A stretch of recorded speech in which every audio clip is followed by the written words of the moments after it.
So hey guys, কি খবৰ আপোনালোকৰ? আশা কৰোঁ সকলোৱে ভালে আছে। আৰু আজি ৰাতিপুৱাই ওলাই আহিলোঁ মোৰ লগৰ ৰবি আৰু চুটবুৰ লগত দোকানলৈ। আৰু আজি যিহেতু ছানডে হয়, গতিকে ৰুটি বনাবলৈ কাৰণে আটা অলপ লৈ আহিলোঁ মই ঘৰলৈ। তাৰপিছত অটোখন লৈ ওলাই আহোঁ মই ব্ৰইলাৰ ফাৰ্ম এটাত ফলিয়া লৈ যাবলৈ কাৰণে। ফলিয়া থৈ আহি যাওঁ মই ফৰকাটিং ষ্টেচনৰ ওচৰত। ষ্টেচনৰ ওচৰত আহিয়ে ভাড়া এটা পাওঁ। আৰু ভাড়াটো গেলামাল দোকানী এজনৰ ঘৰৰ পৰা আলু আনিবলগীয়া থাকে। তো আলু বেগ উঠাই লৈ আহোঁ ঘৰৰ পৰা একেবাৰে দোকানলৈ। তাৰপিছত মই আহি যাওঁ গোলাঘাট, কাৰণ যিহেতু মোৰ গাড়ীৰ দুই চাইডৰ পাতি একেবাৰে বহি গৈছিলে। চ' পাতি টেনশ্যন দিয়াবলৈ আহি যাওঁ মই গোলাঘাট বেঙেনাখোৱা। আৰু গেৰেজত বহুত সময় ৰখি ভোক লগাত মই আহি যাওঁ গেৰেজৰ ওচৰতে হোটেল এখনত ঘুগুনি আৰু পকৰি খাবৰ কাৰণে।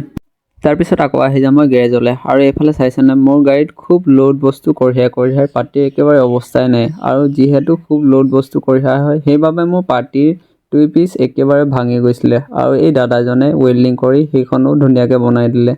আৰু আজিৰ ব্লগটো ইমানেই। আশা কৰোঁ ভিডিঅ'টো ভাল লাগিলে লাইক ছাবস্ক্ৰাইব কৰি যাব।